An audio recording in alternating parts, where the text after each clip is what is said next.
Oh, dude, this is good.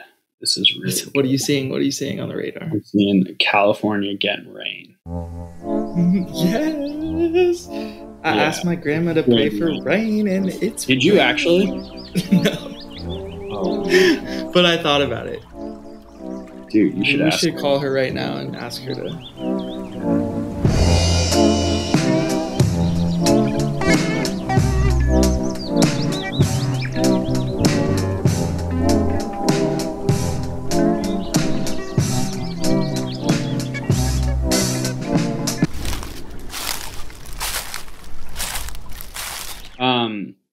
So the reason that we're talking about rain so much is in 1 week we have our trip to California. I will be leaving, assuming that the forest, closure ban ends when they said it was on September 17th. I'll be leaving 1 week from today, starting to drive out there.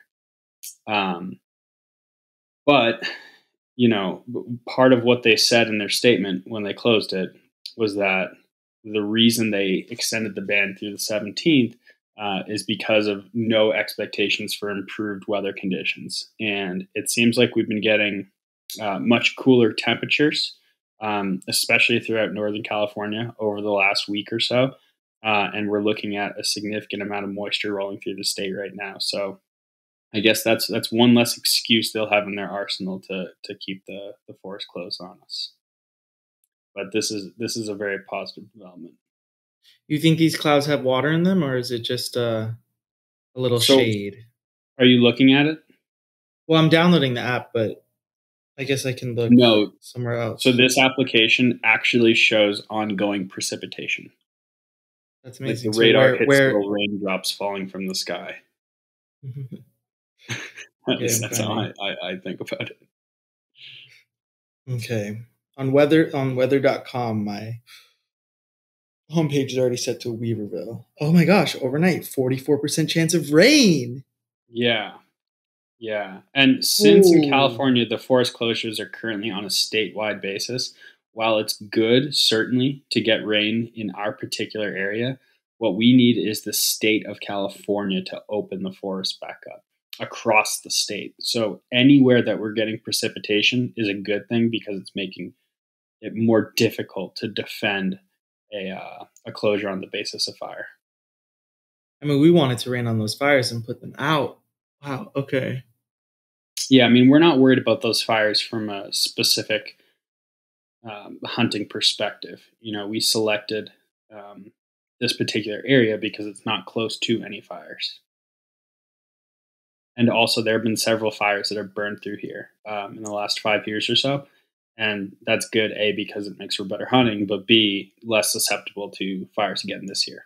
Okay, but we'll get into the specifics of the scouting of our location. But to be real, there's an active fire that's like less than 10 miles away from where we're hoping to hunt, right? That's like pretty close. Yeah.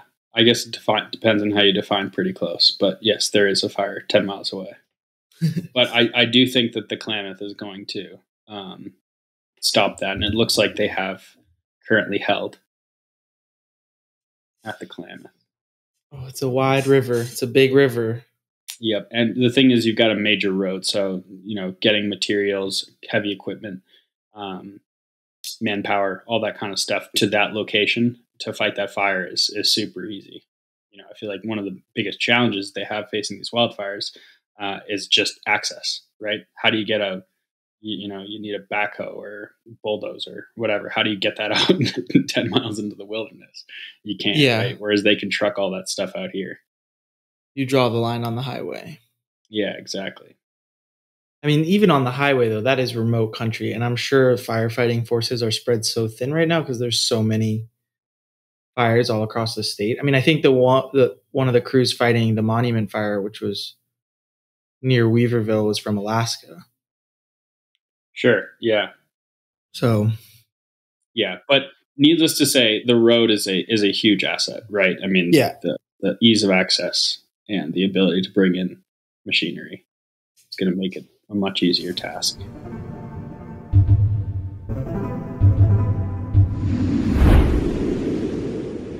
Yeah. So when I first started, and I was uncomfortable talking about hunting.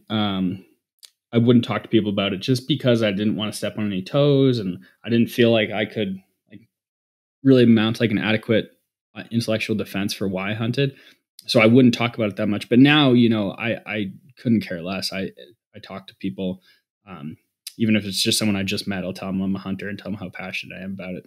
And like I have almost never gotten a negative response. Like Really? actually never. I know for certain that I've spoken to a lot of people who probably are anti-hunting, like just if you go by the probabilities. Um, but no one has ever like criticized me for it to my face, at least, and I feel like most people just kind of want to go along to get along.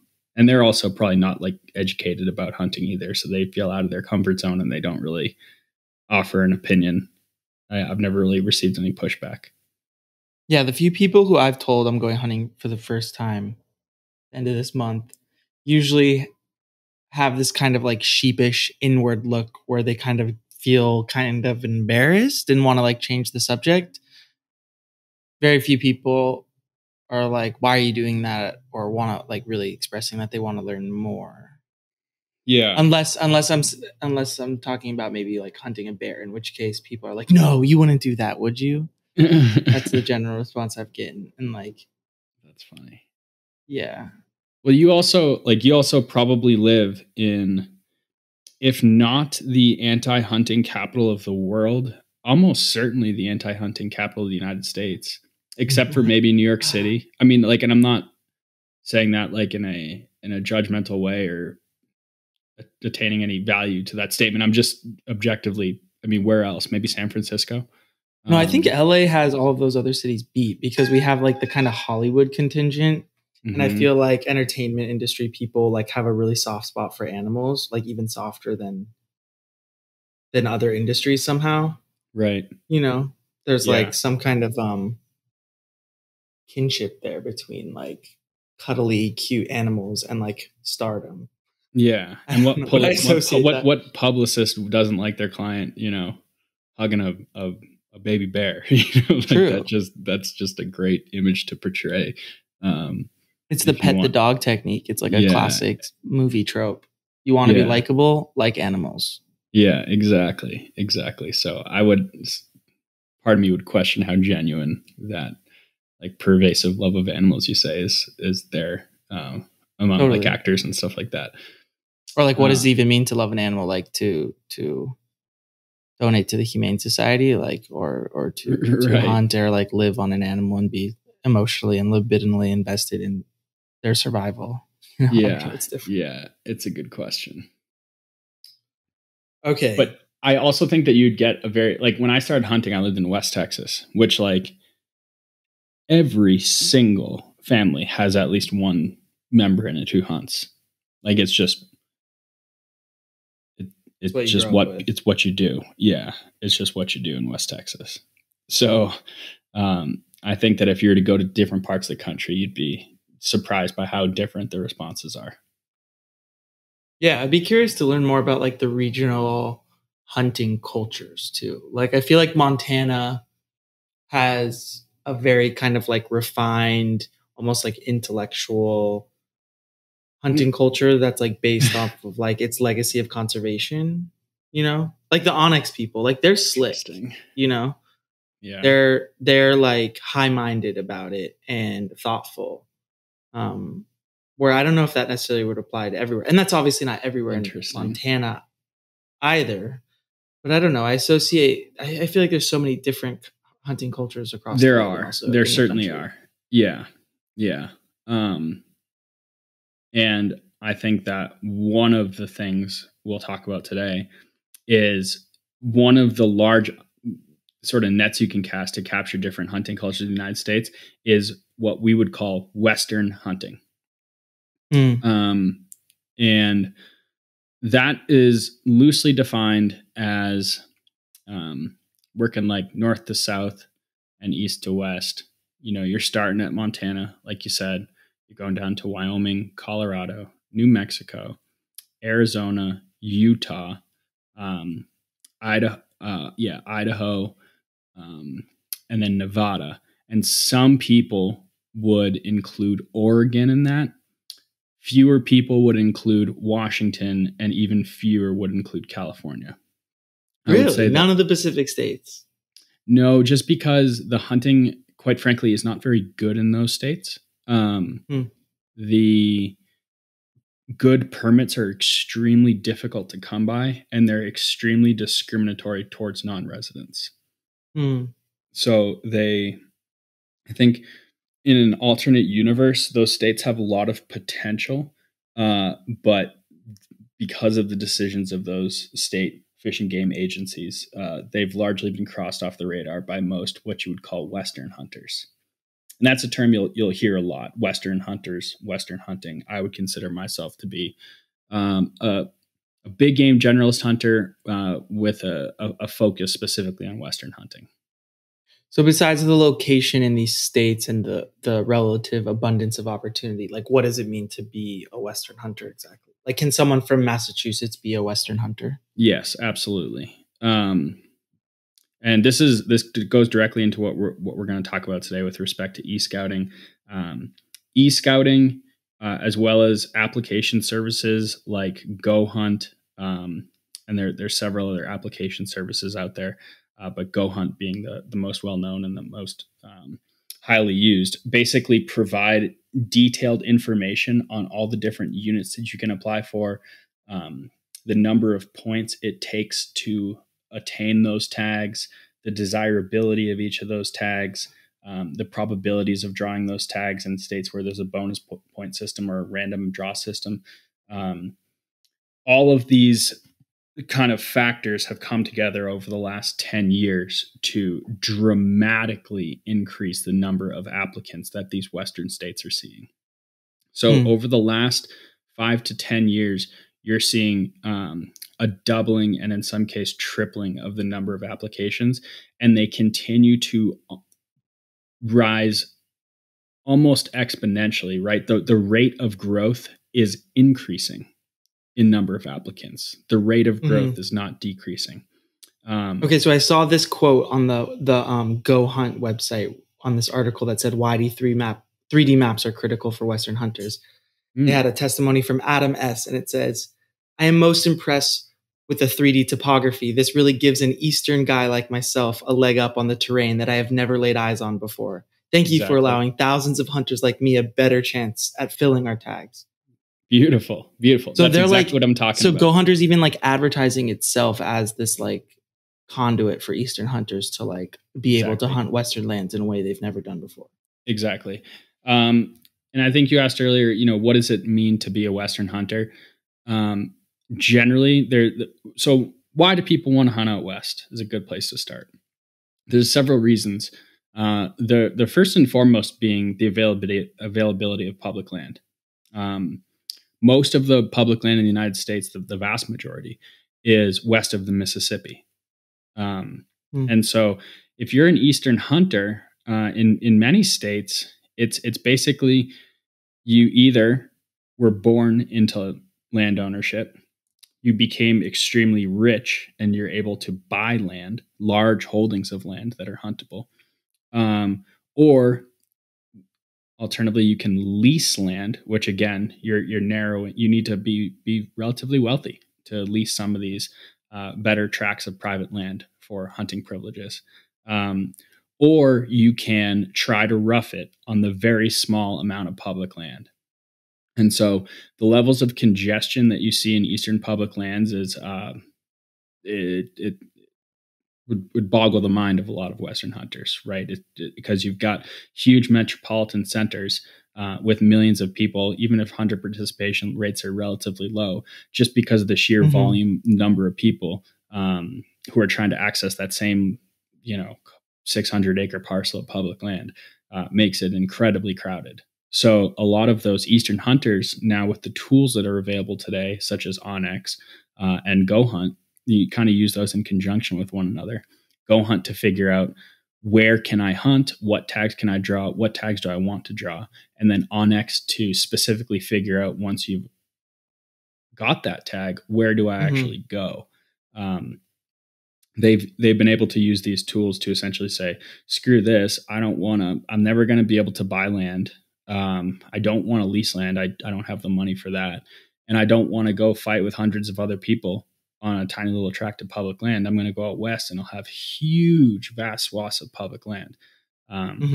Sometimes hundreds of square miles of contiguous public land, which is just something that's not seen in the East. And what that's done is just created this flood of applications that has a lot of ramifications, some of them positive, some of them negative. But so the other reason is, why do we hunt out west? Just the number of species. There's a lot of really cool species in the west that you don't have in the East. In the East, you're pretty much limited to white-tailed deer. That's king from a big game perspective here. And then to a lesser extent, black bear in a lot of states.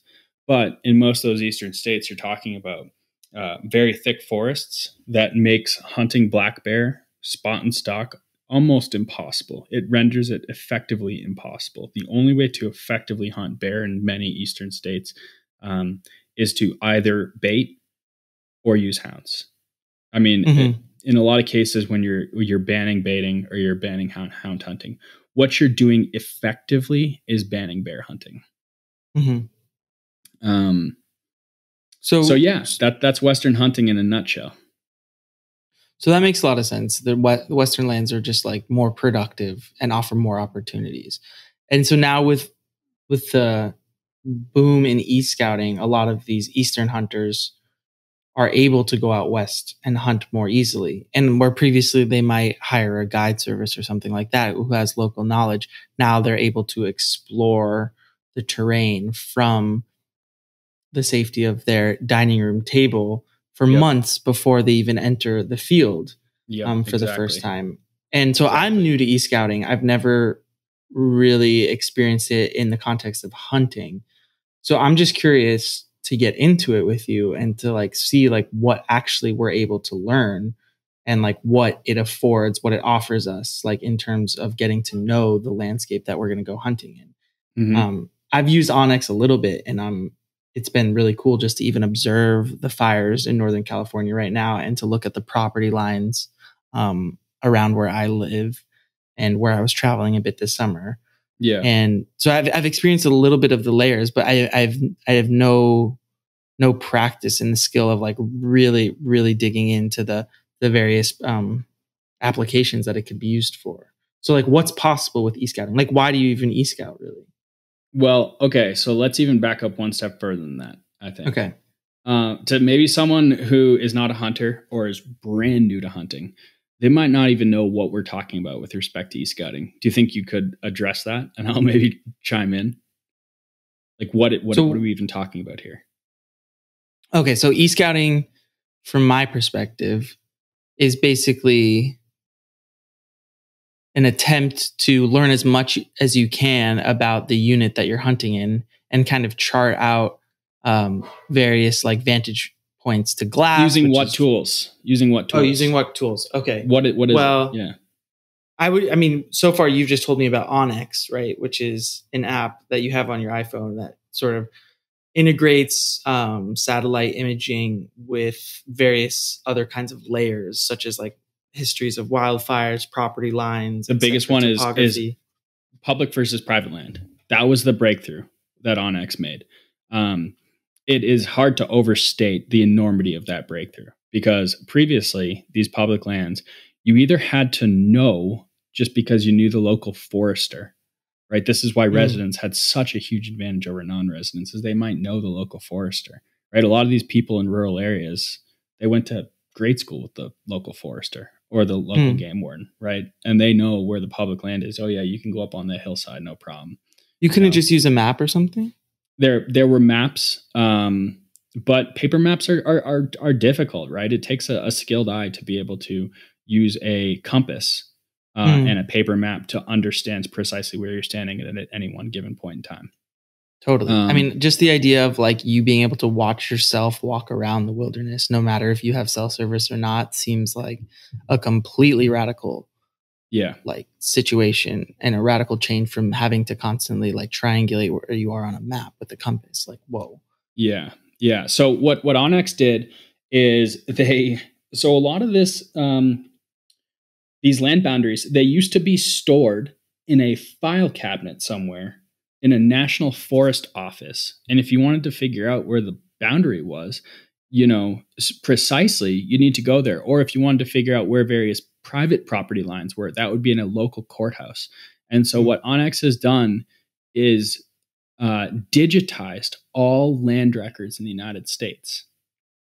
They've and in a lot of cases, they've really helped out a lot of municipalities who would like to have something like this, but there just wasn't any place to do it. They didn't have the funds, they didn't have the manpower, et cetera, to digitize all those records. And so that's what Onyx has done. And it's a huge step forward and critical to us hunters, because now we can feel confident knowing where we stand and making sure that we're always legal to be hunting in our area of choice.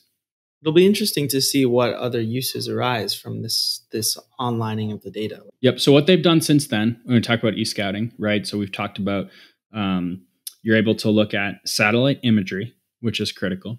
You're able to look at overlay topo lines. So you're able to see elevation change clearly. You're able to then overlay onto that satellite imagery land ownership, public or private. And then, as you said, you can look at current wildfires. You can look at historic wildfires. These are critical things that allow me to determine where I'm going to hunt in a given year, as we talked about in the last episode. I always look for fires when trying to decide where specifically I'm going to hunt within a unit, and I use Onyx to determine that. I would have no other way of really knowing where those fires had burned in previous years. You can see some of that from satellite imagery, but Onyx makes it a lot easier by actually making it a transparent layer. Yeah, that's so cool. I can't wait to get into that too and see like why you chose the places you did choose for our upcoming hunt. Yep. And just quickly, they've got wilderness layers.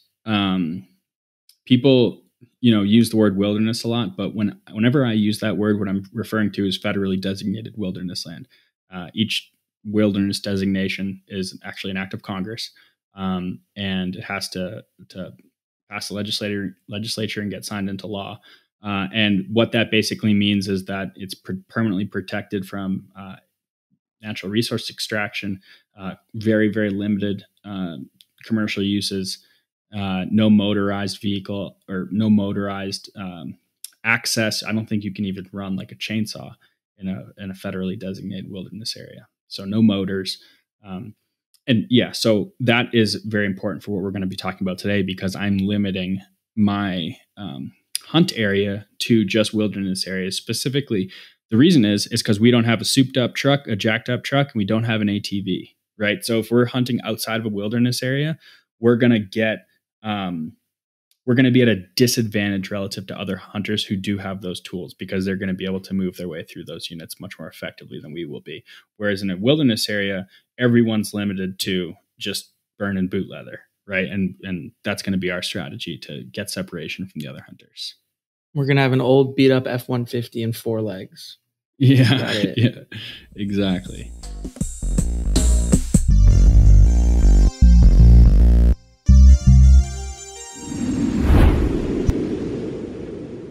Well, yeah, this is what I was going to ask you a little bit about the future of Onyx, because, I come from conservation biology world, and specifically I've been working in the field of like movement ecology a bit, which is where, scientists track the movement of animals over a landscape in order to learn certain things about the ecology of the area or the natural history of the animal, how they're infiltrating novel ecosystems, etc.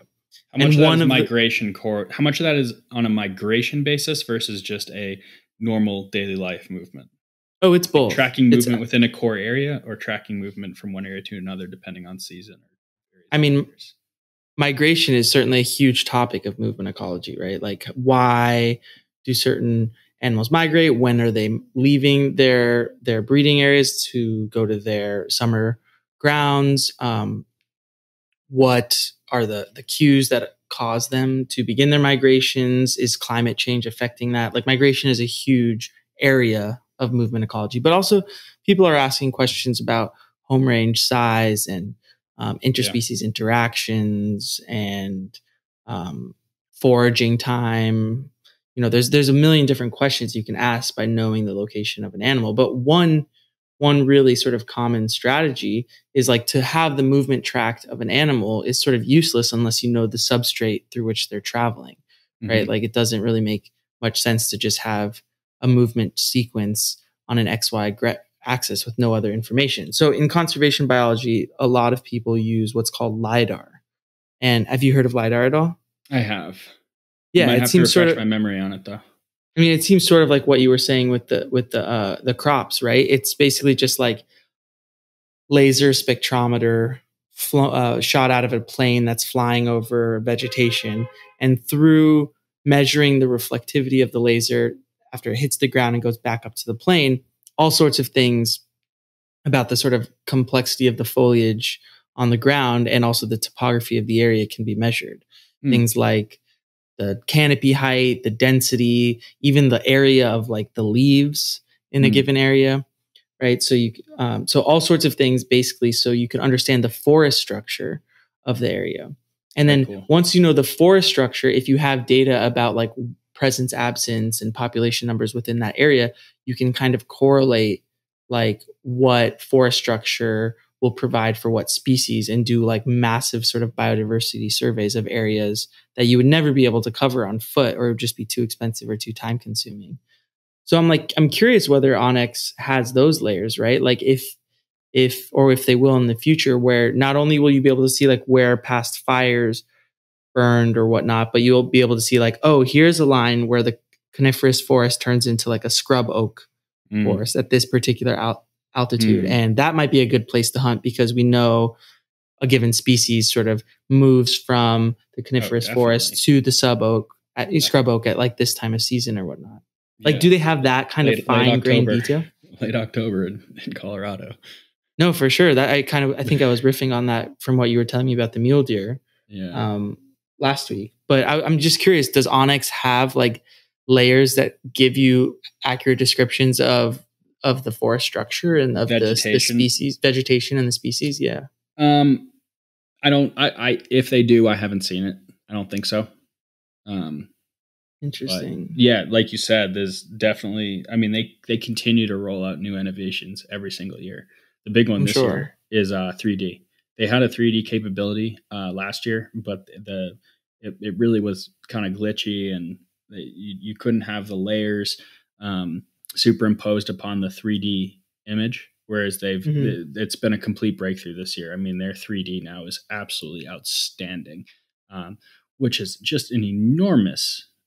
I mean, I'm not like a programmer or a data scientist, but just think about the amount of data that goes into that, and the ability to like store it and use it in a way like so quickly enough that it's useful. It's kind of mind blowing. I think I can totally see that being somewhere they go with it in the future. But they got all sorts of layers. I mean, I haven't dug around in all the layers. They've got roadless layers where you can essentially like map out the areas that are the hardest to get to.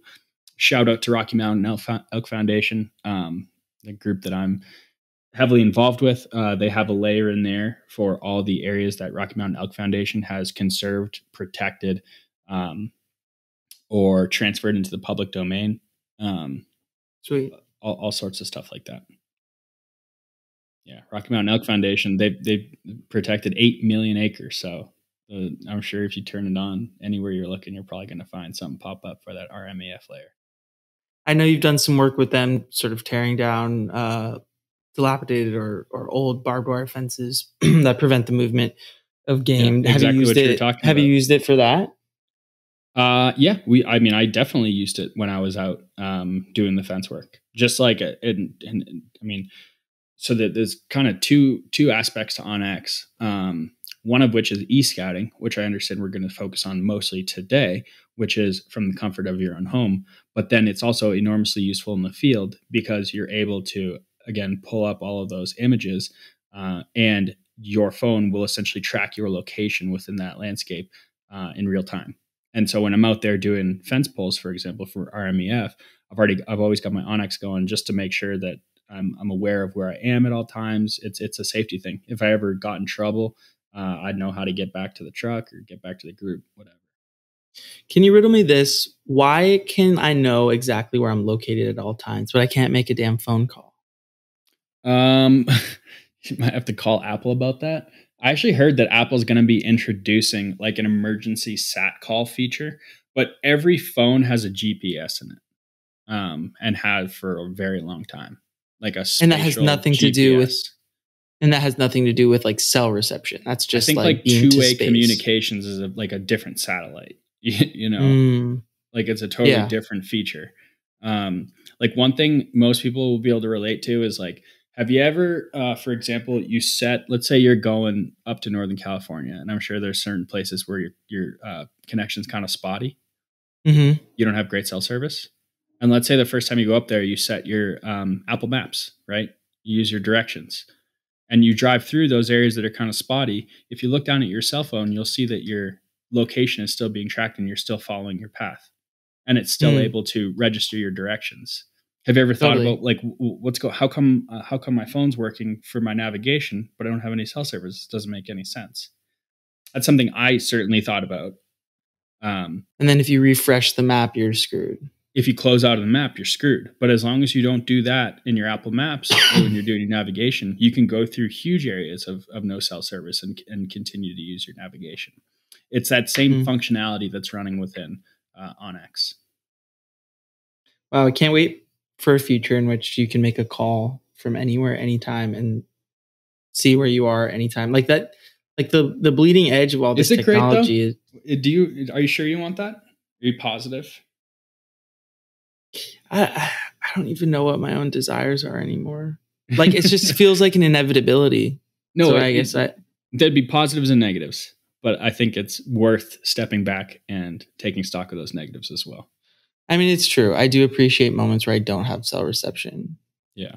It's just when I think about all this technology, like the layers and the LiDAR and the mapping, it's just it always seems like it's bending towards some kind of like total knowledge of the environment, like complete blanketing of the world in an infinitely fine grained map Yeah.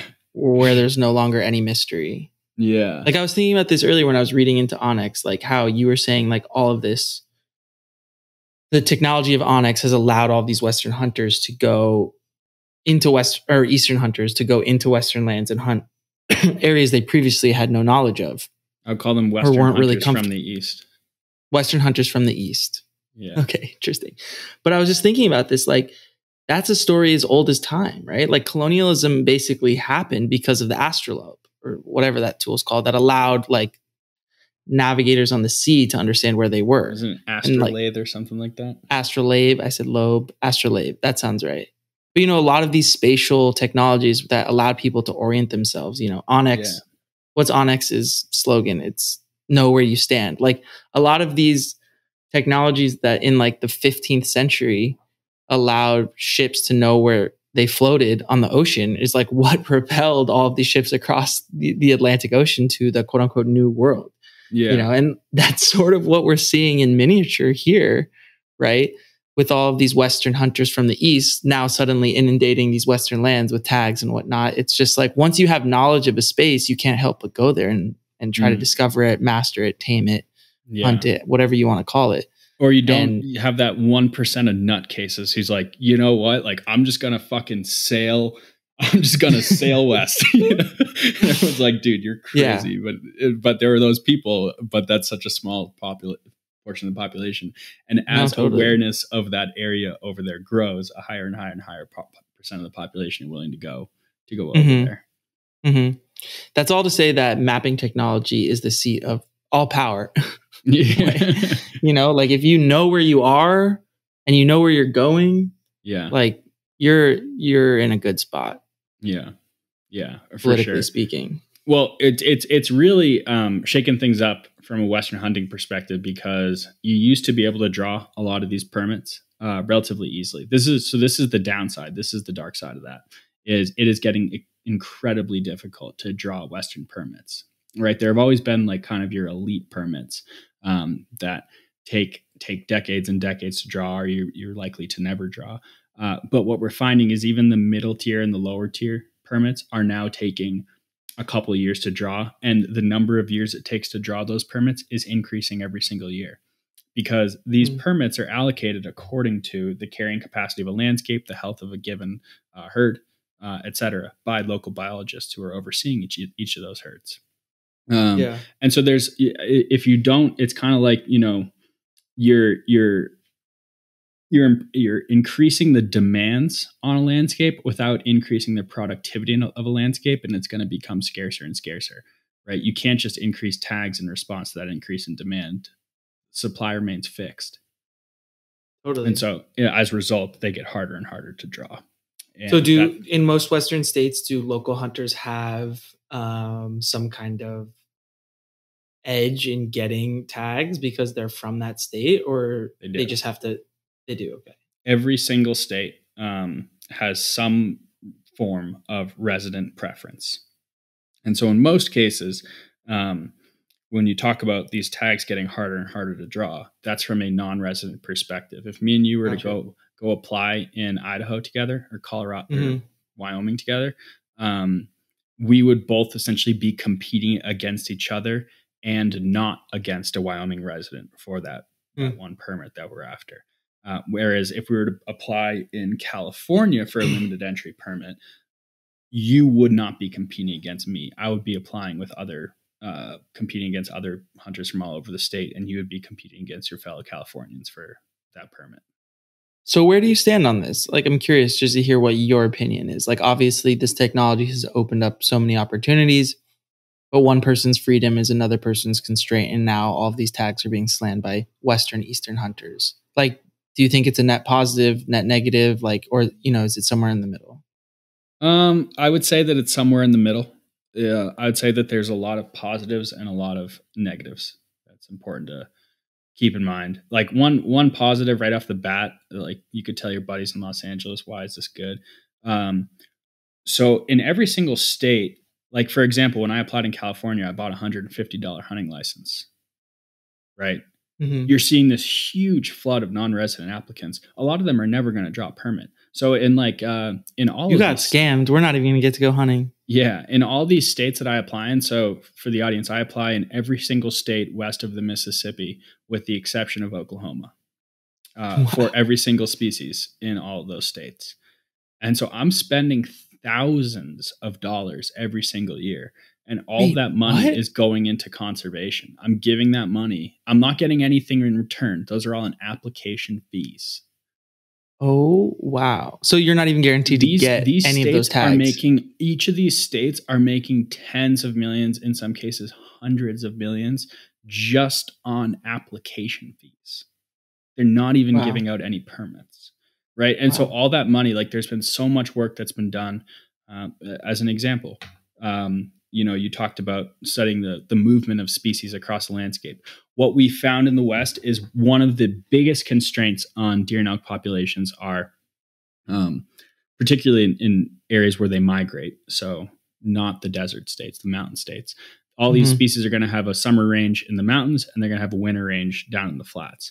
And their biggest conservation challenge, like the bottleneck, is their ability to move from their summer location to their winter location, and vice versa.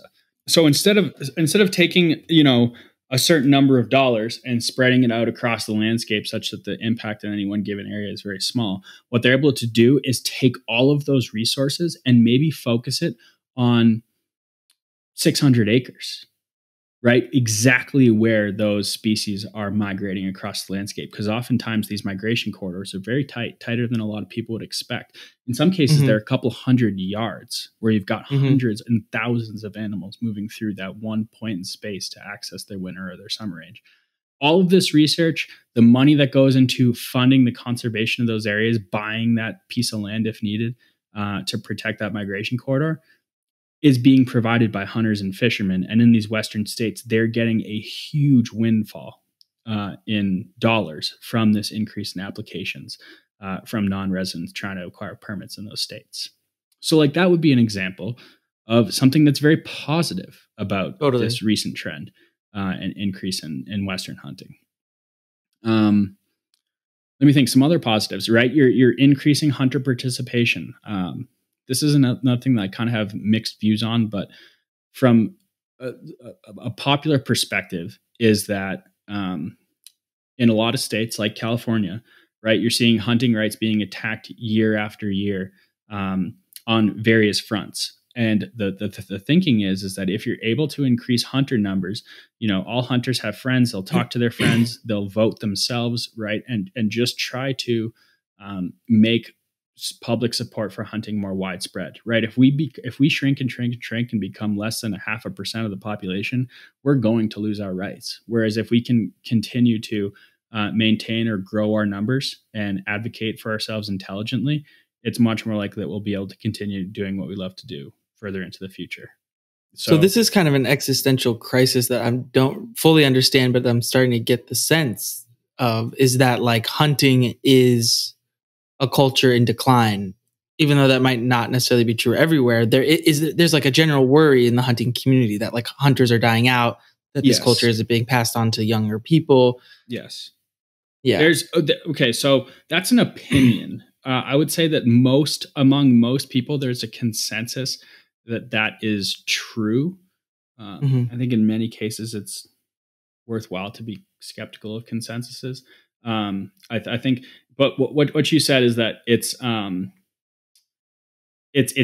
spatially located. So like especially in states where like you're seeing more and more urbanization, you're seeing declines in hunter participation rates. So like California would be a great example of that.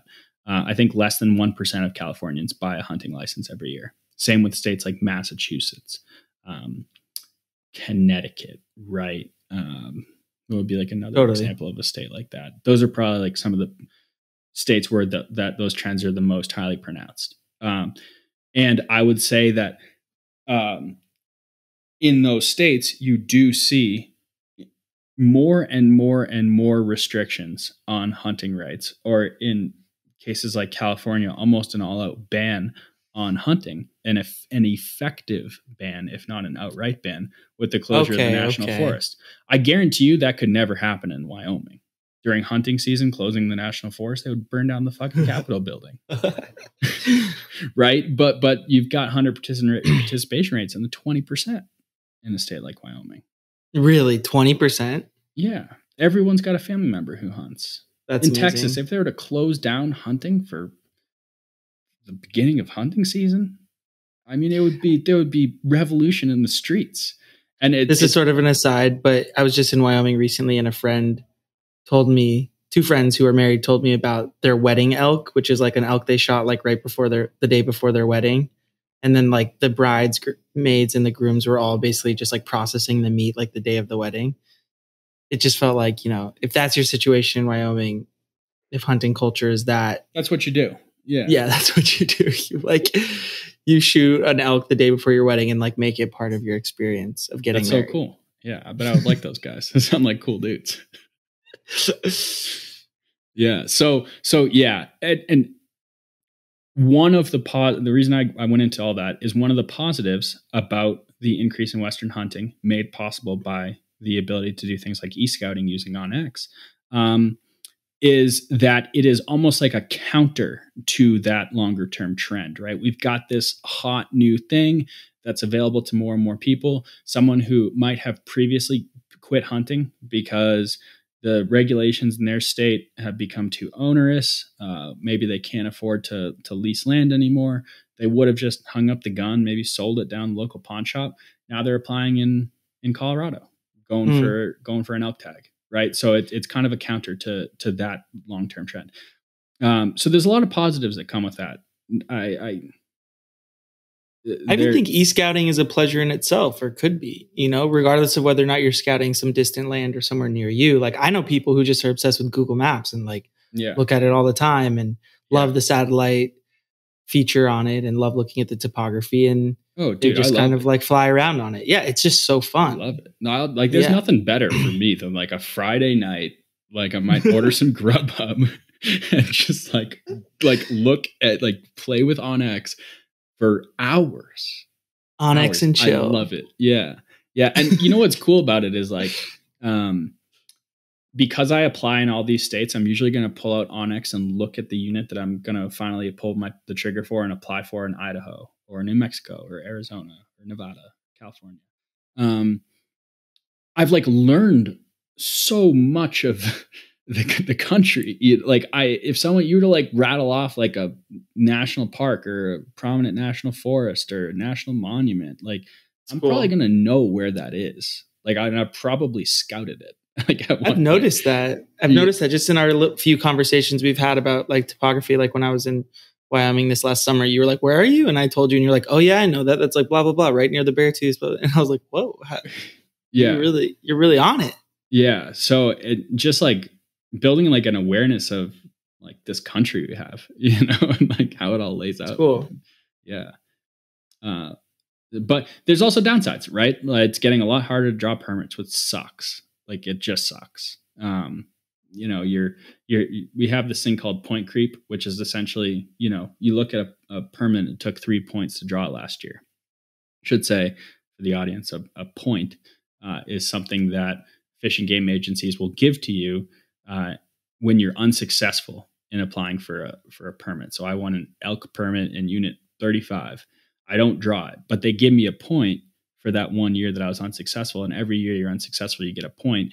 And then that makes it easier to draw permits in the future. That can be a preference system or a bonus system, which we can talk about later. But for example, you might need 3 points to draw a particular permit, and you've waited 1 year, you've waited 2 years, you've waited 3 years. Now it's your time to draw.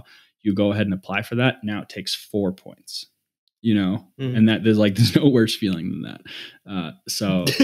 Yeah, like you're all ready to hunt. Like you've got the truck packed up, and no, you don't have the permit.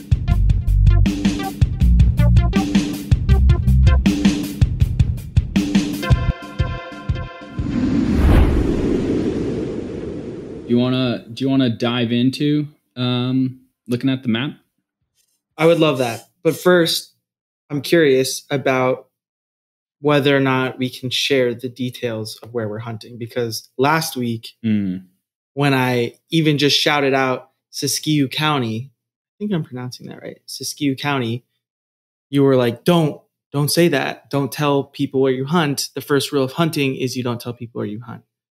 So yes, tell me about that rule as we were about to dive in on the details of looking at this terrain that we're going to hunt. Like, what's the deal with I think you might be able to understand it to a certain extent from fishing, right? You and I have been fly fishermen almost our entire lives. And, let's say you're up in New Hampshire fishing with me up in the old camping site, right? And let's say we had just the best day of our lives and we pulled out a couple 12-inch brook trout and maybe a 14-inch rainbow trout and just killed them. If you drive into the nearest local town there, are you going to tell them exactly where you caught those fish? Probably not. Hell no. Right? No, you're not telling them. Like, go find your own spot. That's my spot. So they're not going to make Onyx like a social app like Pinterest or something anytime soon? I don't think they have any plans to do that. But I actually think that this ties a little bit into like a historical resident hunters versus this new culture of non-resident hunters. When you're a resident, a lot of the times you're hunting where your grandpa took you when you were little, and you've been going to that same canyon your whole life. And you maybe you do very well in that. You've killed some big animals in there. You're able to get meat out of there every single year. Like that spot is gold to you. And unlike fishing, hunting spots are extremely sensitive to hunting pressure. Animals are acutely aware of the amount of hunting pressure that they're under. And during hunting season, they have one job, and that is to, wherever hunters are, go the other way. Find places where hunters don't want to go. Find places where hunters aren't. Find places that you can hide from hunters, etc. So if someone finds out about that little canyon that your grandpa showed you, you're screwed. You don't have that anymore. You got to go back to the drawing board, and you might not have a lot of experience going back to the drawing board. You haven't had to. That canyon's always produced for you. So is hunting a little like surfing, where you might show up at a break and people be like, "Who do you know? Like, how'd you get here?" I don't know Do your tires ever get first slashed? thing about surfing. No, but what I'm saying is like, Malibu locals only. You show up at Is a that a surf thing? spot. That is a thing. You show up at a surf spot.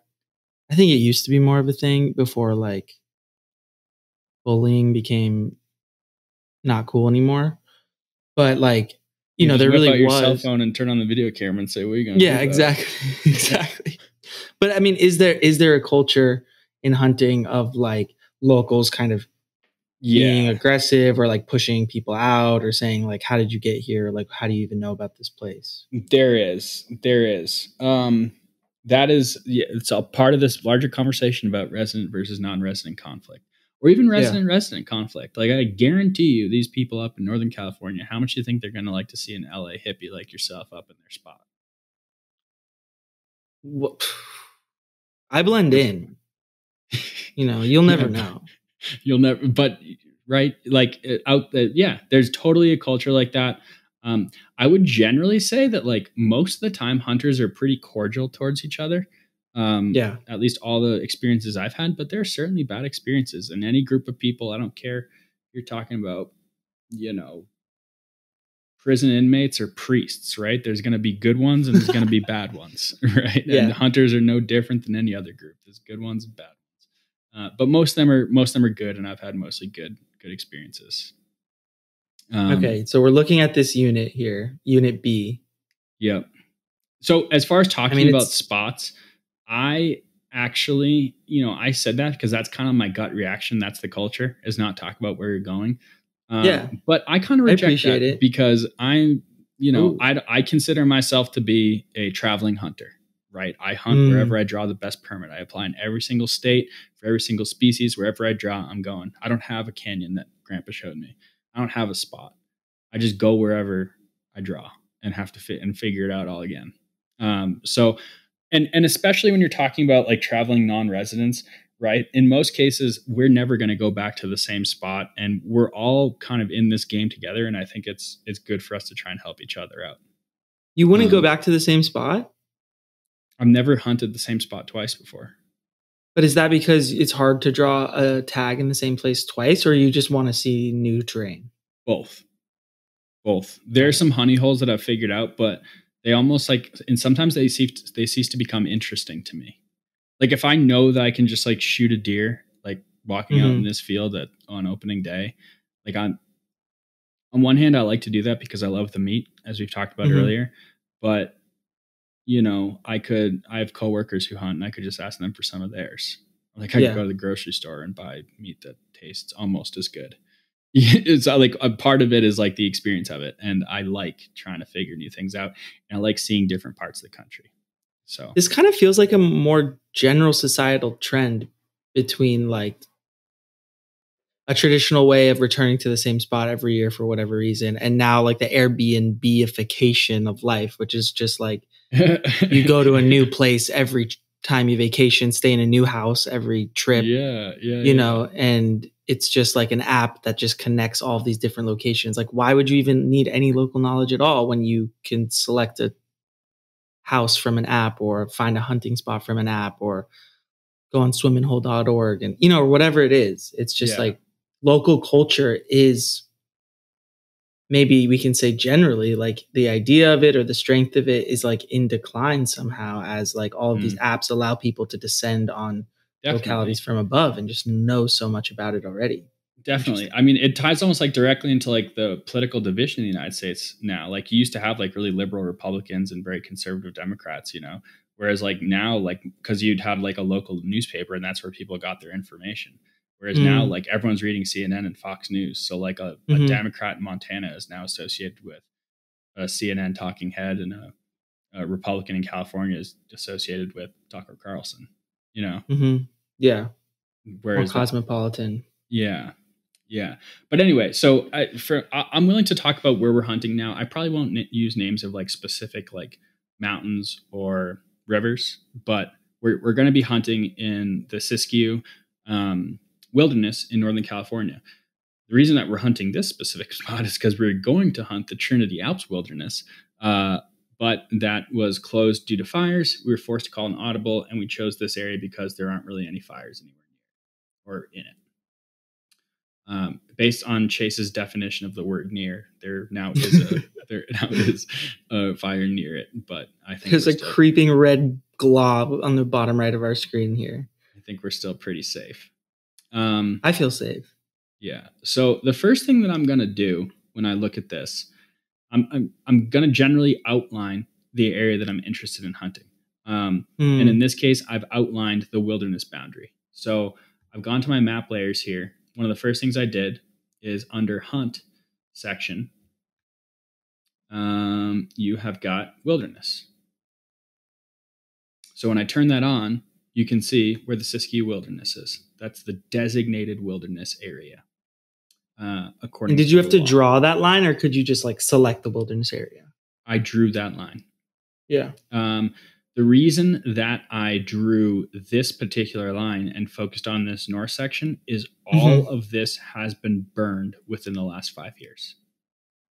All of it. Cool. And you knew that from the historic wildfire layer. From the historic wildfire layer. Exactly. So I know I want to hunt Siskiyou Wilderness. I figure out where that is from my wilderness layer. Now you can see that kind of muddies up my view here. It's harder for me to see topographical features or landscape features because I've got that layer on. What I want to be able to do is turn off that layer and still see the outline of the wilderness. So I'll draw, and this goes for any hunt, right? But you draw an outline around the larger area that you're interested in hunting. That's at least a starting point. Now, as you can imagine, that is like, it almost is overwhelming, right? When you just draw that first outline, you're like, oh my God. I mean, in this case, we've probably got 50 square miles to hunt. Yeah. You've got 50 square miles. So your next task is to kind of break this down and try and understand how the area you selected lays out. And this is ultimately going to lead to figuring out where you want to hunt, like a specific spot. So one trick that I would like to suggest to you is one of the first things I do when I open up a map is I'm going to flip it upside down. What? I'm always going to look from the north because, so as I said earlier, what is an animal's objective during hunting season? Avoid hunters. How do you do that? Well, you can go to remote areas. We're already in a remote area, so we've got that working in our favor. And they also are going to try to go to heavy cover, right? They need cover. Animals need 3 things. They need food, they need water, and they need cover. So if you can find those 3 things, you're going to really increase your likelihood of finding an animal. And where is most of the cover on these Western landscapes? They're always going to be on north-facing slopes. Whoa! Right? If you just look at an old wildfire, look at what it does to the southern-facing exposures versus the north-facing exposures. Also, think of it this way: the company, the North Face. Why is it called the North Face? Because it's cold and it's snowy, and you'll have a lot of times where you've got dry southern exposures and snow or moisture on your northern exposure. That's going to do a couple things. Most importantly, there's going to be a lot more water available for the plant life. And so it's going to generally grow much more quickly on those north-facing exposures, right? Which creates the cover and creates the food. And in a lot of cases, creates the water, all 3 things that the animals need. So, and this is simply because we're in the northern hemisphere and there's more sunlight 365 days a year on the southern-facing slope. Correct. If we were talking about hunting in Chile, we would be looking at the maps right side up. Gotcha. Cool. Yeah. I love that trick. Yes. And whenever you're glassing, so the reason I do this is because now I want to go look at, okay, which of these things, where do I want to hunt within this? Like, what mountain faces do I want to hunt? What canyons do I want to hunt? I want to look at this as I'm going to be looking at it in the field. When you're glassing, you almost always want to be glassing facing south, looking at northern facing exposures. Facing south, okay, so on a southern slope, looking south towards a northern slope. Yep, exactly. Gotcha. Exactly. And so why not just start from square one, looking at the unit from that perspective? And with these, it's easy. On X, you can rotate your views. You can. I'm looking at it in 3D here, so you can rotate it 360 degrees. You can change your perspective up or down, etc. And it's really functionally the same looking at it from the north versus the south. So I always choose to look at it from the north.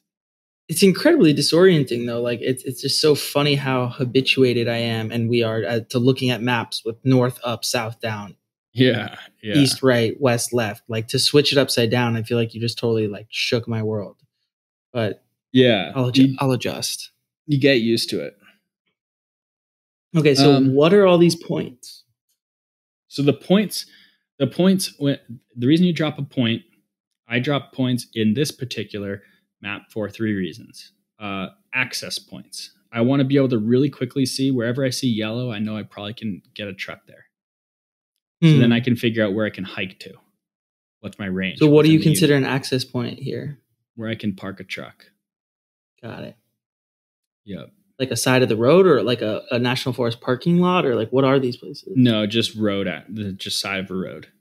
Gotcha. Yeah. So let's say, for example, in this view right here, I really liked this, but the nearest road was 20 miles away. What's the point? Just cross it off your map. We're not going to be 20 miles back. So you start with you start with the road points because that's like where you can get to. How are you going to access this unit? Exactly. Totally. That makes sense. That's almost step number 1 is where can I get it? Where can I get a truck?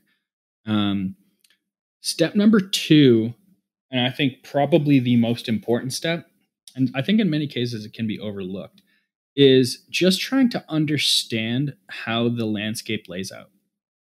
What's the biggest mountain in the unit? What's the biggest river drainage? What are the defining landscape features on a large scale? And this is going to be useful because it's going to allow you to break up the unit for becoming more granular later on in the process to figure out specific glassing points and things of that nature. And it's also, in my opinion, a really important safety thing, right? Because like you're much less likely to get lost. Let's say our phones die. Like it's important to have like a landscape understanding of where you are and what's going on in the unit. And I think that's a really important part of e-scouting. Understanding what it's going to look like and that just making sure you're not going to get lost even if you lose your technology. Totally. So it looks like here you've divided the whole unit into like drainages, basically. Drainages, exactly. So this is a very mountainous unit, and there's a lot of big canyons, draws, cuts, things of that nature. And as we see, that kind of is what cuts up the entire unit. So if we look at this, I'm actually going to violate my rule here just for the sake of this one exercise. We're going to look at it from the south because it's going to be easier for you to see what I want you to. Wow, the power. Just turning the whole world right side up again. Look at the size of this drainage. Look at it's really clear from that perspective right there. Which one on the left? Yeah.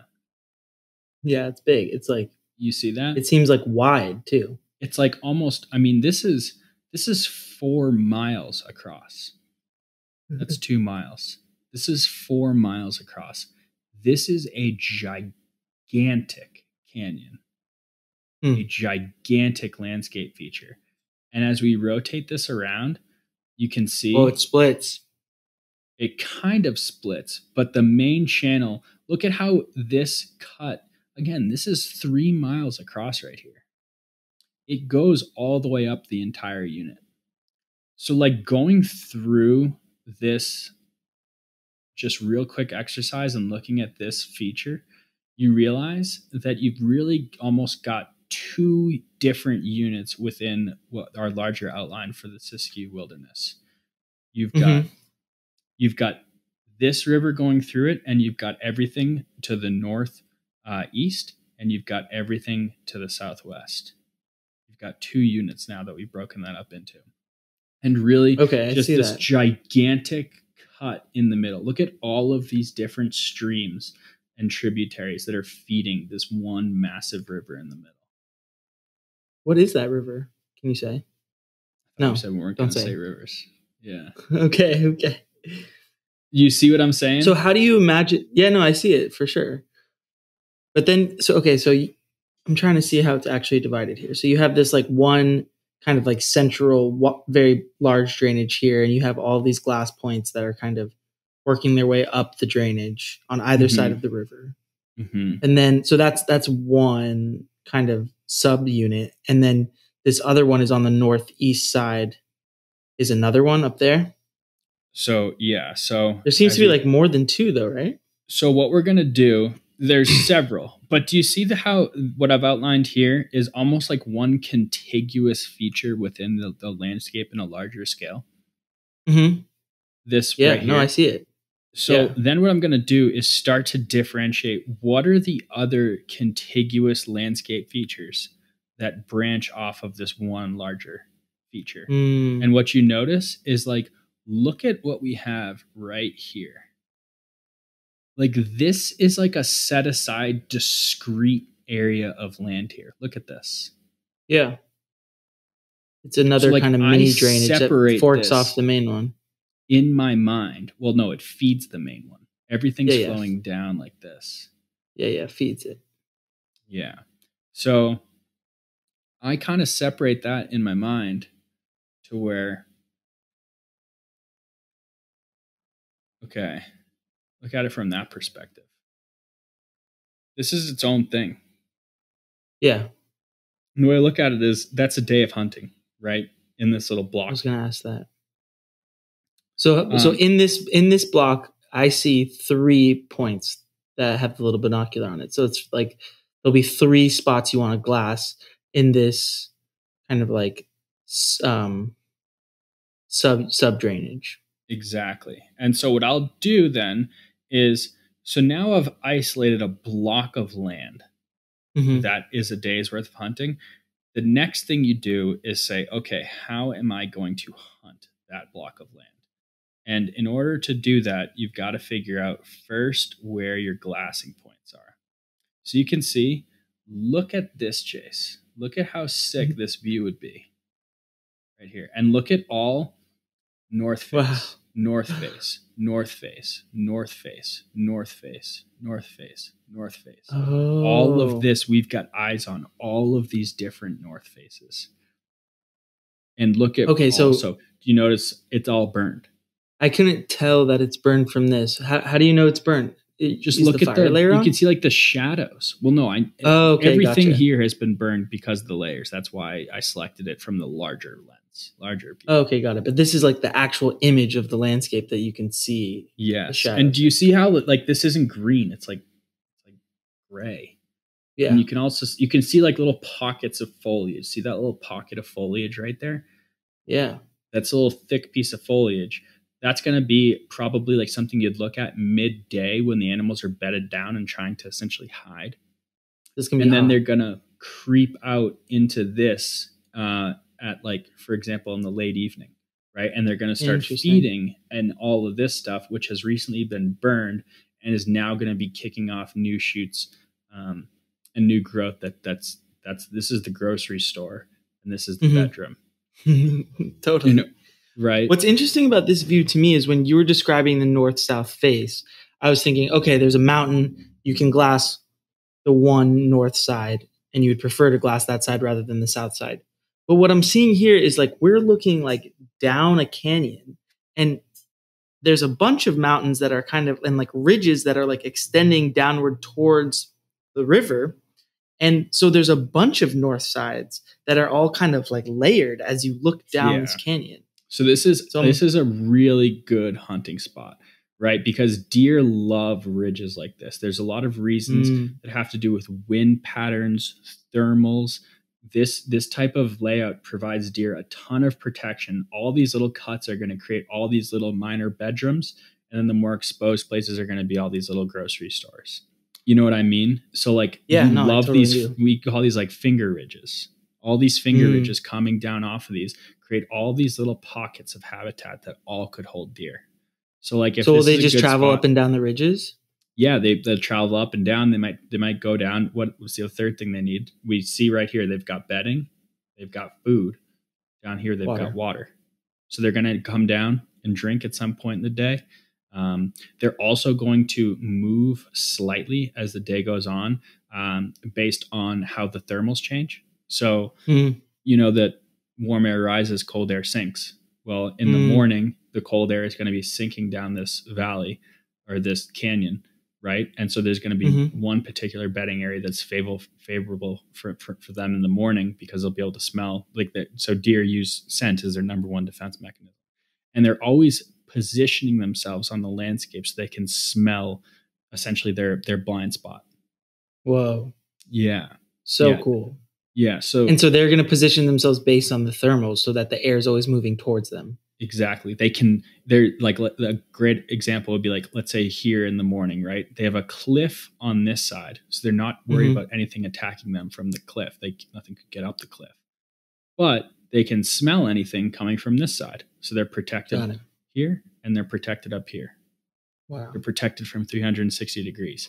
Now, that might change when the thermals switch in the morning. It's not useful if you have a cliff on the down side of you and you're also smelling the cliff, that you've got like double protection. That's redundant. You don't need that level of protection. In that case, you might want a cliff on the uphill side of you and you're smelling, because now nothing can attack you from that side and you're smelling anything that's coming from the other side.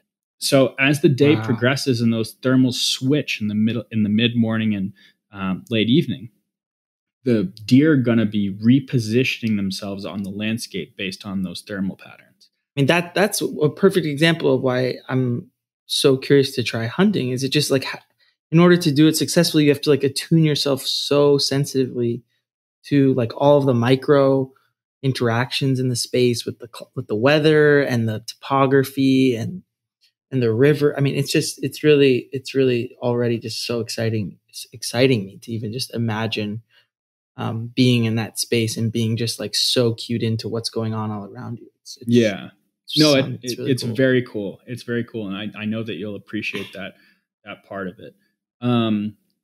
So yeah, the other thing is like, as the sun moves across the sky, the position of the shade is going to change. Generally all game animals like to be in the shade, where they're talking bears, deer, elk, you name it. They always want to be in the shade. They don't like the sun for a number of reasons. They've got thick winter coats, especially when we're going to be hunting them. They're putting those coats on, but it still could be very hot at certain points. They always want to be in the shade. They're also less visible in the shade. They know that they're less visible in the shade. They don't want to be seen by predators like us.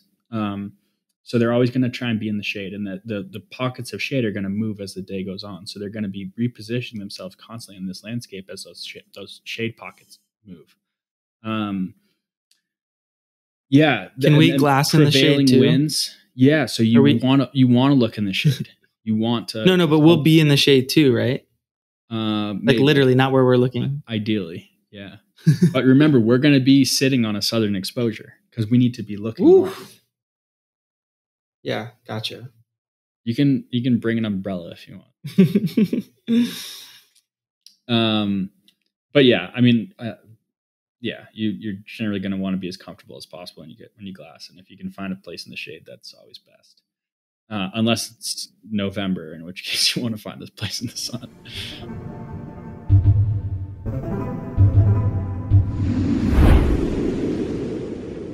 Have you done any research into the particular habits of black-tailed deer? Yes.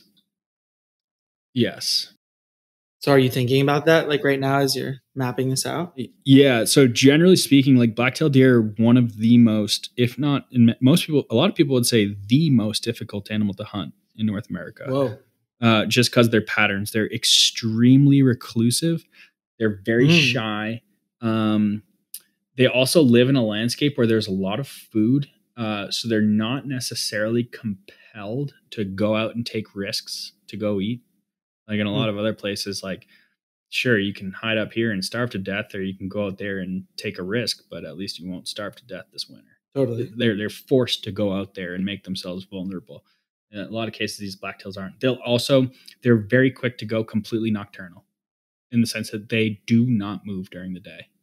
And you'd be amazed. I mean, these deer can find hiding spots where you could be sitting there glassing them all day from 100 yards away and you don't see them. Right? Like we need them up on their feet and moving in order for us to find them and kill them. Yeah. So so they'll essentially they'll go get water, they'll eat all their food, they'll do everything they need to do during the pitch black of the night, when it's illegal to hunt. You can't hunt at night, huh? Cannot hunt at night. Every state's different. Most states are 30 minutes prior to official sunrise till 30 minutes after official sunset, or what you call legal shooting hours. Legal shooting light. Yep. Another quick question. If these blacktail are so reclusive and the food is so abundant, they're not moving around much, would you ever ask me or another fellow hunter to like go down into that canyon and just kind of like try to spook stuff out and kind of just like walk around, or whatever? Like, so are we going to team up like that? There's a word for that. It's called a drive. Drive. Very commonly done in Eastern hunting. Like, it's an old-timey way to hunt, but it can be used to some success in Western landscapes as well. And you want to find a proper setup for it. You want to go in an area where you know that there's deer. You want to make sure that where you're walking towards, they have a very predictable escape route, right? Because if they can jump out and scatter for 360 degrees, that's not very useful, right? Yeah, you want to drive them through some place. Yes, exactly. And you want to make sure that that place is open. What I've heard is that black-tailed deer, they're smart animals, and apparently they do not want to leave cover. So, like, you might try and drive them out. You might be 50 yards away. They don't like you being 50 yards away, but they also know you're not going to kill them right now. They'd rather loop back around you at 50 yards and stay in the heavy cover than run out into the open. Wow. Yeah, they're very, very hesitant. They do not want to be out in the open. Interesting. I wonder why that is. Like, what about this area has created a deer that, I guess there's just a lot of good cover around. A lot of good food, cover. Like you said. Yeah. Yeah. And I don't know. I guess the ones that ran out into the open got eaten by lions, and the ones that didn't had babies. I don't know, but they're very reclusive deer. Okay. So this view looks great. I see the logic. So what I'll do is we've established this discrete area for hunting. And then what I'll do is I'll just kind of search around. You look at the topo to figure out kind of an idea of what would be a good glassing area. And then once you've got good prospective glassing areas, you essentially go down and look at it in the 3D view. So you can see there was kind of an emphasis, if you remember, at the other glassing spot on this side, the western exposure, or I would guess the western side, the eastern exposure. Here, alternatively, we can shift around. Let's say we spent a morning over here, didn't see anything on this side. Now we've got more of an emphasis on the western exposure. Also remember, in the morning, where is the sun setting? Where is the sun rising? In the east. In the east. So we want to be glassing more of a western exposure. So this would be a better morning spot. Let's say we didn't see anything. Then we shift over to that other one we're looking at for the evening hunt when the sun's setting in the west. And we're hunting because we want to be hunting the shaded slope. The shaded slope, exactly. Okay, cool. And so, yeah, that's what I've done here, is figure out those specific glassing areas. And as you can see, what I've done is broken up. Let's see, how many different discrete areas have I identified within the Siskiyou Wilderness that we're interested in? We've got 1, 2, 3, 4, 5, 6, 7, 8 different discrete areas. Wow. Now, what we want to do is figure out which of those are useful and which of those are not useful discrete areas. You can see here, this is kind of garbage to me, right? This discrete. Look at how thick this whole thing is. We can't see any of that. We also can't, you see this thing right here? It's so thick we can't see through it. There's also no good place for us to glass, since the way that this thing heads, it's high in the south and low north. I can't really get up high and glass this looking south. So like what I do is I say, okay, this is a good one. This is a bad one. Now I've made our effective hunt area smaller. We're starting to narrow in on where we want to spend our time when we get out there. So you're adding things, but also taking things out. Yeah, exactly. Similarly, we have got this area down here, two things. This is essentially just like one huge western exposure. Also, look at how thick this is, right? The fires clearly didn't burn this stuff as heavily. And I don't have a lot of those like fine ridge features here that are all that interesting to me. The other thing is I don't have a lot of good glassing points that would allow me to see all this. And I'd be looking east instead of looking south. There's no way to look south because this whole thing is kind of oriented to the west. Got it. Yeah, that makes sense. So I'm going to write this off. I don't need to worry about this anymore. This is also 4 miles to get over there, right? From that access point over there on the road. Exactly. That was just pretty far, especially through this kind of terrain, which didn't burn as heavily. I mean, that could be prison it could be brutal trying to bushwhack through that shit. And there's no trails there, it looks like. Like, I don't see a trailhead or anything. Is that something you're also considering? Like, how do we get to these places, or is it just like bushwhacking? Yeah, so that's going to come bushwhacking later in the process. But like, before I figure out how I'm going to get there, I want to figure out if it's even worth trying to figure out how to get there. If it's shitty, I don't even care about how I'd get there or not. And now I've got this being shitty, and we've got this being shitty. So 2 out of 8, we've already eliminated. Our effective hunt area keeps getting smaller as we do this. I also identified this feature right here. Now, this could potentially be good, but look at how far. I mean, that's like 5 miles to even get to that spot. I don't necessarily love this spot either because we're not looking at nearly as much. The smaller area you look at, the lower probability there's a deer in there to see in the first place. So I'm going to cross off. Vantage point. I'm going to cross off now 3 of our 8 subsections.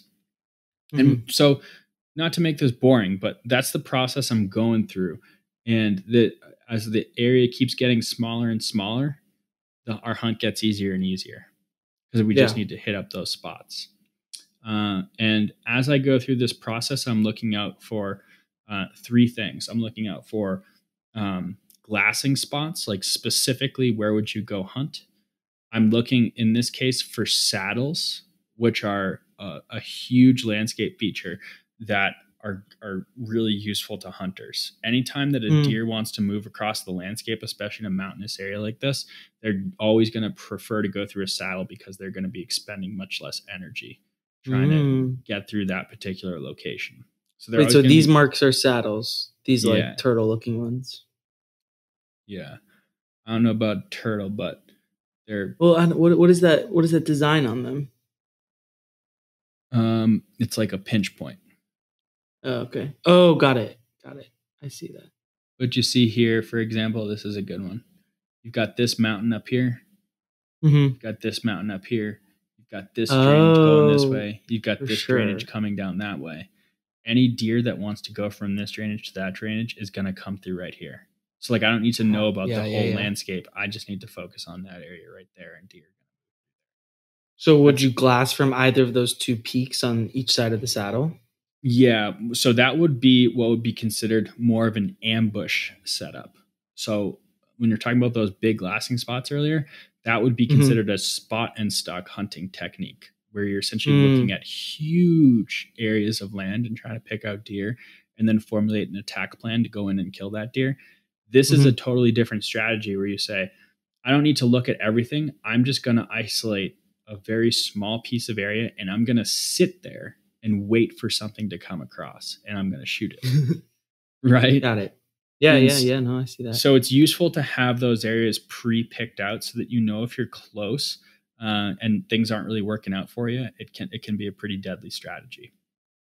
And then third, I'm looking for water sources. A, because deer drink water, and B, because humans drink water. So that could be very useful to us if we ever needed it.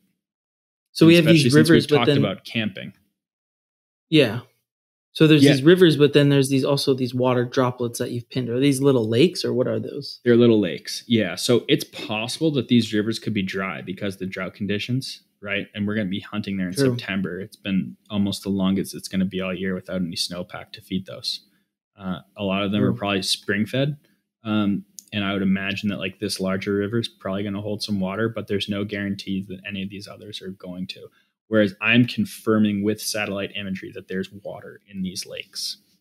And so if we ever got into a bad spot, we need to know where to go to get water. Definitely. So those are the kind of 4 different markers I've laid out here: access points, glassing points, saddles, and water. Now, depending on where we're hunting, if we were hunting in Nebraska or Texas or Massachusetts, right? The different landscape features that you'd look for might be different. They would be different. But in this particular hunt, those are what we need. So which ones of these subunits do you imagine being day hikes, and which one do you imagine being maybe an overnight or 2? Excellent question. So remember the first place we were looking at that we spent a lot of time on? That's this that really wide drainage. Here. Look at our the first subunit. Yeah. You can access it from right there. It's close. So that's a day hike. That's a we're tired. We don't really want to hike a lot today. We've got this spot. It's important to have both, right? Because you're not going to have full energy every single day. You're going to get blisters. Your back's going to hurt. Your legs are going to hurt. You're going to be tired. So it's going to be hot. It's important. Like this is a mistake that I made, was like every single spot was like, oh, I want to be at least 3 miles from a road, which like in a perfect world is like a good thing to have. But it just, you'd want to have spots that are close to access points as well. And so this would be like a day hike, or like when we're a little bit more tired. We've got some intermediate ones. This is another one. This little subunit would be something that we would hunt like on a day hike, or maybe when we're a little more tired. You've got intermediate ones, perhaps like this one right here, which could be like a longer day hike. This one right here, that's a longer day hike for this subunit. And then what I see is, you know how we've got this massive feature in the middle, and I consider this to be like all one contiguous unit. This is by far the biggest unit. This would be where I'd want to camp. And I think the best glassing spot in the entire unit is that one right there. Whoa. So what I'll start to do later is prioritize these glassing spots by colors. So like I'll make this like a deeper, darker red, and like be like really try and go there. But look at that. I mean, that's like 5-6 miles bushwhacking from the nearest. There's no trails that go up into that. There's no trails that go up into that drainage. There are. So we would access here. We would follow this trail. If we follow the trail too, realize that, I mean, that was 6 miles as the crow flies. Yeah, so it's longer on the trail. Yeah. And then we would have to bushwhack at least 2 miles through this really, really steep terrain to get there. So like I just look at how beautiful this is, Chase. I need Show to me. Yeah, be there. Wow. So many folds. So many north-facing folds. Wait, but these mountains look like they might be pretty thick with foliage, no? It's like both. It's pretty dark. It's a mosaic, which is like really the perfect like deer habitat, right? Because they're gonna have, look at this right here, bedding. Look at this ridge right here that got burned right there. Groceries. Yeah. We know we've got water down here. We've got all 3. Like you can see, right? You've got some green, some green, some brown, some green, some brown, some green, some brown. And you're totally right. The green seems to be on the northern slopes, and the brown seems to be on the ridge and southern slopes. Correct. So you also want to try and find northern exposures that are burned. Which is harder to find. You'll be able to find a million southern exposures that are burned, and a lot of people will see out there are going to be glassing those because they're wide open and pretty to look at. But it's really worth trying to spend time looking for those northern exposures that are open.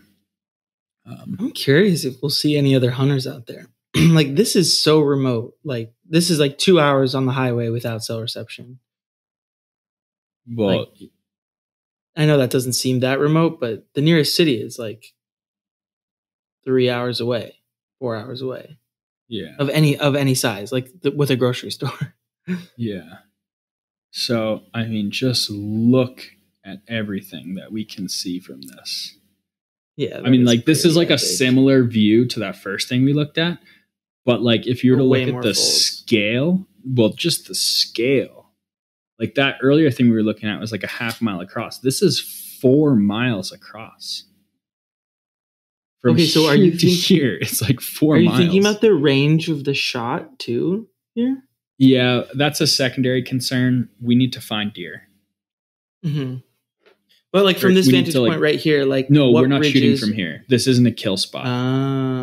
All we're doing, like, we'll spend maybe like a day here. Like, even if we see a deer, a lot of time we won't go after it, even if we desperately would like to kill it. What we want to do on like your first, this would be like an observation sit, is like we want to figure out like, A, like, are there deer in here? B, if so, where? C, like, what are they doing in the morning? What are they doing in the evening? What are their travel corridors, etc.? All we're doing here is gaining information. And like, this is like something really special about hunting, is like how much time you're just going to spend observing deer. Like, you might like see a deer driving across by the road, but like, how often have you looked at a deer for 6 hours? You know, and like, that's what we're going to try and do, is like learn the deer, learn their patterns. And then the next day we might go to bed. And then the next day we're going to get up, we're going to get out our maps and figure out like, okay, we know what this deer's doing. We know where he lives. Where can we get within shooting range while being undetected, without being smelled, without being seen, and be able to actually get a shot on it. Interesting. So how sure are you that the deer will repeat their pattern? Like, are they pretty habitual creatures, or might they move to the other side? That changes. That changes with a number of factors. The rut kind of makes them far less habitual, but we're prior to the rut. So generally this time of year, they tend to be pretty patternable. And it depends on hunting pressure. So like, if we're in here and we don't see another hunter, we can go in with like an extremely high level of confidence that it's going to be there tomorrow. Whereas if this place is loaded with hunters, then that really becomes a lot more difficult. And that would be a situation where we don't do what I just said. We might say, listen, there's a deer there now, and we need to get over there now. Like, pack up. We don't have all the information, but it's probably not going to be there tomorrow anyway. So let's just give it a shot. Totally. Yeah, man. So that's pretty much it. What we'll need to do between now and when we leave is, what I'll start to do is essentially cull this to where I might just black this out, or I might delete this line, right? Actually, like, bring in my hunt area so that I don't, like, I know mentally that this is, I'm not interested in this area. I'm not interested in this area. I'm not interested in this area. But it can kind of clean up your view if I actually start to pull these things, remove them. Yeah, refine it as much as possible before you send it. Okay. Wow, this got me really excited to just like get on the ground and like look at this place and to just experience all these differences that you described. Yep. Thermal differences, sunlight differences, space differences, like which direction you're facing. It's just, there's just the mistake I always make, and maybe someday I'll stop making this mistake, but just like looking at this, right? Like, remember earlier we said that we would hike from here to here. Yeah. The mistake I'm making is, we're going to get here and we're going to see this face and be like, oh my fucking God. Like, there's no way I'm getting over that. You know, like, it just looks so small and tame here, but these like, the topography always looks so much more intimidating in real life. You know, and like, this probably looks like a mountain. Like a gigantic mountain, and you're going to have 40 to 60 pounds in your back. Yeah. Like, how big are these mountains? Like, not in terms of total elevation, but like, do you have a sense of so like what these faces are? Yeah. So you can zoom in here on X and it'll label. So like, this is 5,600 and that is 3,600. So that's 2,000 vertical feet. Whoa, 2,000 feet. Yeah. Which like is doable, but it's a lot. That's a lot of vertical feet, man. And you're going to have just like a little bit clear. And in order for us to get over there, we're going to have to go down 2,000 vertical feet, go up 2,000 vertical feet, then go down 2,000 vertical feet, and then go up 2,000 vertical feet. Woo! Yeah. I better hit the gym. Yeah. Get to your squats. Seriously. Yeah. And I will also say that your perspective of that, like, you'd be shocked at how much a pack and a gun on one hip with the weight distributed asymmetrically, how much of a challenge that is to hike with, and like how much of a difference that makes in terms of like the pleasure of like walking around in the woods. Like, it becomes a grind. I mean, I've done a lot of backpacking, it's a grind, but never with a gun. Yeah. The gun adds a lot of weight. Yep, and it's asymmetric. But yeah, as a summary, e-scouting, it's a critically important tool for any hunter generally, and Western hunter specifically, right? It's everything. I mean, imagine just going out into the landscape this big and having no idea what you're doing and just hiking around with your rifle and trying to shoot a deer. No, for sure. I see the map. I see the game plan. I see the vantage points that you've charted out, and it seems like a good strategy. I'd be curious to see like what other things come up for us while we're there, like in terms of like specific kinds of trees or foliage that the deer might be feeding on, or, you know, other sort of factors that we can't necessarily see from a satellite, like even whether the rivers are full or not, or passable or not, these kinds of details. Yeah. And also the other details that will happen on the day, like will a certain weather system blow in, which direction's the wind going, these kinds of factors that we can't plan for in advance. I'm sure a lot more information will come up as we really get into this. Oh space. Yeah, without a doubt. But I mean, this is an amazing start. I feel like we're starting so far ahead. Yep. And it feels doable now, you know? Yeah. It feels like, okay, you know, I got a plan. Let's just go execute the plan. Step 1, drive the truck to the access point. Step 2, put on your boots. Yeah. Step 3, walk to that point right there. And you'll be able to see with your Onyx in the field exactly where you are at all times. And maybe 10 days from now, we'll be sitting right here. Oh, crawling into the tent. Please. Yeah. Please keep the forests open, or reopen them because they're closed now. So wait, it's September 9th. So when would we plan to meet again? September 18th? Yeah, well, no. So I'm driving out on the 17th. I took vacation on Friday the 17th. The season opens the 18th. Well, but it's going to take me a couple days to get out there, man. That's the haul. No, of course. So you would meet me in Weaverville on the 18th. Yep. Stock up on supplies, pack up the truck. Yep. And then from Weaverville to this unit is probably another 4 or 5 hours. Yep, definitely. And then we'd hunt all week, Monday, Tuesday, Wednesday, Thursday, Friday, or until we get something. Or like, how long are you planning? Probably leave on Thursday. Got it. I mean, that's pretty good. We have three full days. Maybe 4. Maybe with a half day on Sunday and a half day on Thursday. Yep. Oh my gosh, I really want this to happen. I mean, praise Jesus, the rain came. I mean, that's a good sign. Yeah. I kind of think that they just don't want people going in during hunting season, so it doesn't really matter. But again, giving them the benefit of the doubt, maybe they will look at this and say, "Oh yeah, sure enough, we can let them in," which would be awesome. I wonder when they'll announce it. Like, when will we know? Because I was thinking about going up there earlier than the 17th. Obviously, I might just go up anyway. Yeah. I would think that you'd think that we'll hear something next week. I would think like on at least like Wednesday or Thursday, they should tell us.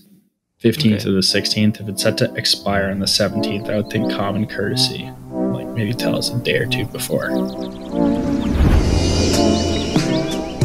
Well, I'll keep my eyes peeled. I'm sure we'll see something soon. Yeah.